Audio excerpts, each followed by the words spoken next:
Shalom. Renungan kali ini berjudul Dibebaskan dari Dunia, bagian 8, oleh Evangelis Lokamanya Prawiro. Kebebasan kelima dan terakhir adalah dibebaskan dari dunia. Paulus mengekspresikan kebebasan ini dengan cara berikut. Tetapi aku sekali-kali tidak mau bermegah selain dalam salib Tuhan kita Yesus Kristus, sebab olehnya dunia telah disalibkan bagiku, dan aku bagi dunia. Galatia 6 ayat 14. Pertama, kita harus mendefinisi dunia seperti digunakan dalam ayat ini. Duniawi, satu dari istilah-istilah yang orang Kristen gunakan untuk mengkritik orang Kristen lain dan menghukum orang non-Kristen. Meski demikian, itu bukan tujuan atau keinginan Allah. Definisi duniawi yang baik, dunia adalah orde atau sistem kehidupan yang menolak pemerintahan adil dan benar Yesus Kristus. Pernyataan ini mengakui bahwa Yesus adalah pemimpin dan pemerintah umat manusia yang ditetapkan Allah. Jadi, dunia adalah sistem atau sikap yang menolak pemerintahan adil dan benar Yesus. Orang-orang duniawi bisa menjadi agamawi, baik dan terhormat. Meski demikian, sering ketika kita menantang orang-orang ini untuk perlunya berserah tanpa pamrih pada ketuhanan Yesus, sikap keras hati dan pemberontakan mereka termanifestasi. Itu dunia. Berikut sedikit kebenaran-kebenaran dari Perjanjian Baru yang berkaitan dengan dunia seperti didefinisikan dalam konteks di atas. Apakah kita mengasihi dunia? Perkara kita mengasihi dunia atau tidak, pertanyaan untuk zaman ini. Untuk sebagian dari kita, ketika kita muda khususnya, kita mengalami pencobaan besar mengasihi dunia. Tampak mempesona dan menggairahkan, memiliki untuk ditawarkan. Meski demikian, semua pesona dunia kecemerlangan murah. Tidak ada realita padanya.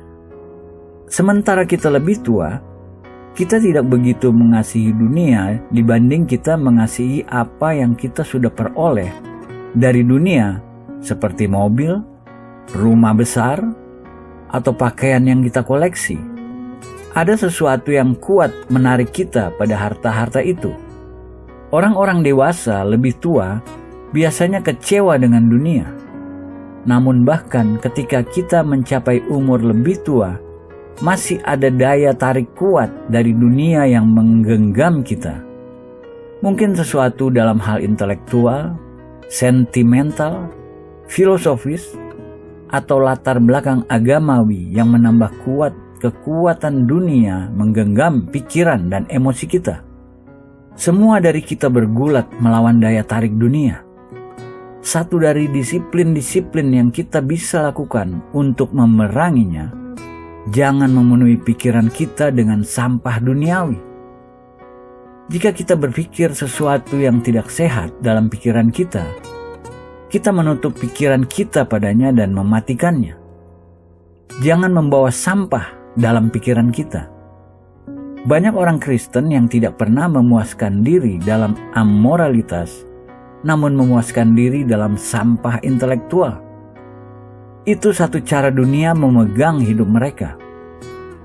Dalam surat pertama Yohanes yang dikutip sebelumnya, Rasul berkata, kita tidak bisa mengasihi dunia dan Allah Bapa pada saat yang sama.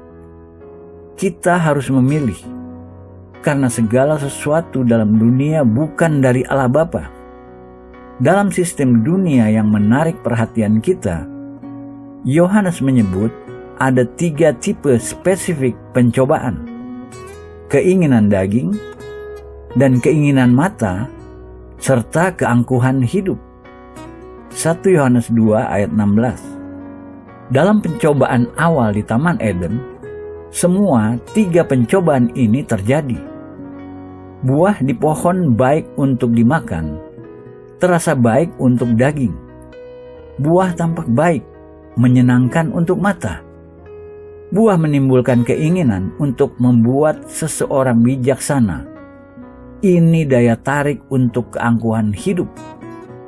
Lihat Kejadian 2 ayat 15-17 dan Kejadian 3 ayat 1-7. Keangkuhan hidup sangat pintar.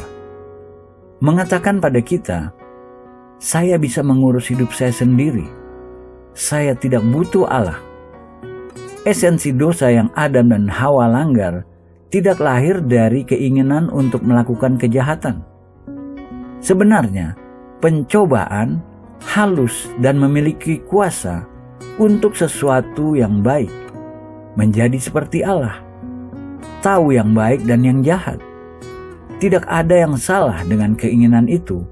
Meski demikian, bagi Adam dan Hawa dalam ketidaktaatan mereka, merefleksi esensi dosa, keinginan menjadi independen dari Allah.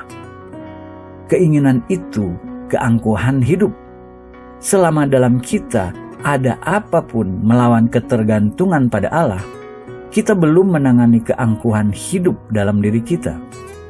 Yohanes berkata, "Dan dunia ini sedang lenyap dengan keinginannya, tetapi orang yang melakukan kehendak Allah tetap hidup selama-lamanya." 1 Yohanes 2 ayat 17. Itu pernyataan yang menggairahkan.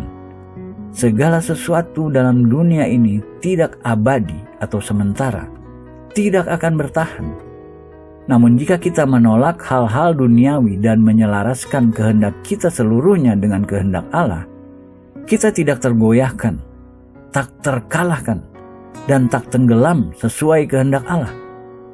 Jika kita menyelaraskan diri kita dengan tujuan-tujuan Allah, tidak ada yang bisa mengalahkan kita, karena tidak ada yang bisa mengalahkan kehendak Allah.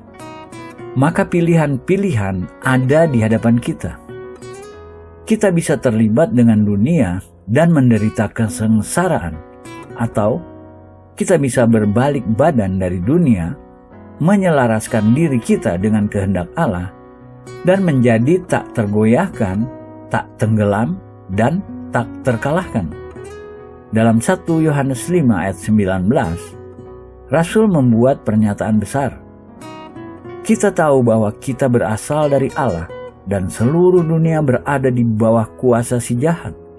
Dalam Yunani asli, bagian terakhir ayat ini diekspresikan bahkan dengan istilah lebih sederhana. Dikatakan, seluruh dunia berada di bawah si jahat. Si jahat adalah Satan. Seluruh dunia di bawah pengaruh Satan. Dalam Wahyu 12 ayat 9, Satan disebut naga besar, si ular tua, yang disebut iblis atau Satan, yang menyesatkan seluruh dunia. Kita harus mengerti seluruh dunia di bawah tipu daya Satan. Kita harus ingat kita tidak bisa mengasihi Allah dan dunia secara simultan. Yakobus menulis, "Hai kamu, orang-orang yang tidak setia, tidakkah kamu tahu bahwa persahabatan dengan dunia adalah permusuhan dengan Allah? Jadi barang siapa hendak menjadi sahabat dunia ini, ia menjadikan dirinya musuh Allah." Yakobus 4 ayat 4. Yesus berkata, "Tidak banyak lagi aku berkata-kata dengan kamu, sebab penguasa dunia ini datang dan ia tidak berkuasa sedikit pun atas diriku." Yohanes 14 ayat 30. Sehubungan dengan pernyataan ini, kita mesti bertanya pada diri kita, apakah Satan memiliki apapun dalam kita? Gereja tidak akan pernah dikalahkan dari luar. Kita tidak akan bisa dikalahkan oleh kekuatan-kekuatan luar. Namun dalam diri kita, ada yang bisa mengalahkan kita. Yesus berkata, "Ia atau Satan tidak berkuasa sedikit pun atas diriku." Kita juga harus seperti itu. Kapal di laut semua baik, namun laut di kapal semua salah. Apa aplikasinya? Gereja di dunia semua baik, Dunia di gereja semua salah. Ketika laut masuk ke dalam kapal, kapal tenggelam. Ketika dunia masuk ke dalam gereja, gereja tenggelam. Satu-satunya penyembuhan, satu-satunya kekuatan yang bisa membebaskan kita dari genggaman dunia dan membawa pelepasan pada kita adalah salib. Maka berikut 5 kebebasan yang disediakan oleh salib seperti digambarkan dalam Galatia. Kebebasan dari zaman jahat masa kini, kebebasan dari hukum sebagai cara-cara untuk dibenarkan atau dijustifikasi, kebebasan dari diri sendiri, kebebasan dari daging, dan kebebasan dari dunia. Mari kita mengakui 2 proklamasi ini lagi untuk mempertegas kebebasan kita, setiap kebebasan yang dibeli untuk kita oleh Yesus di Kalvari. Mari kita ucapkan bersuara dengan berani, mendeklarasi kemenangan total Yesus atas Satan melalui salib. Mengakui kuasa darah.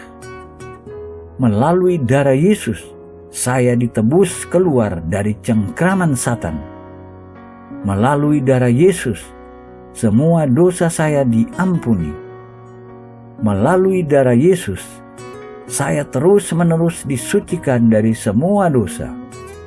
Melalui darah Yesus, saya dijustifikasi, dibuat benar, seperti saya seolah-olah tidak pernah berdosa. Melalui darah Yesus, saya dikuduskan, dibuat kudus, dikhususkan untuk Allah.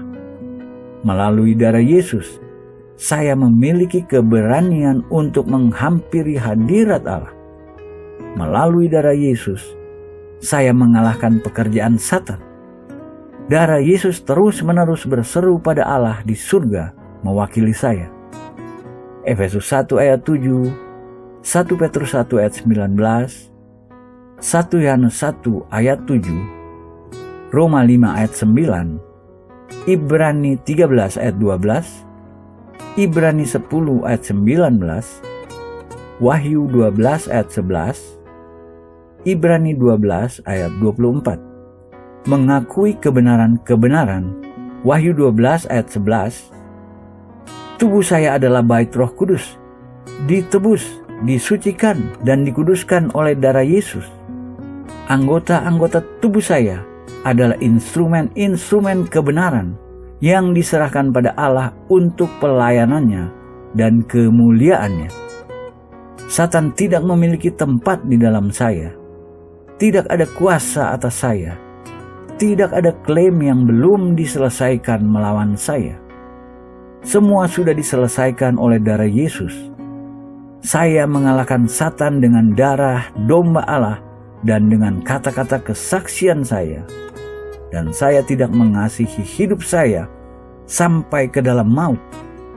Tubuh saya untuk Tuhan, dan Tuhan untuk tubuh saya. Mari kita membuat pengakuan ini secara reguler, cara sangat praktikal untuk mengaplikasikan kemenangan yang Yesus menangkan atas Satan di salib. Amin.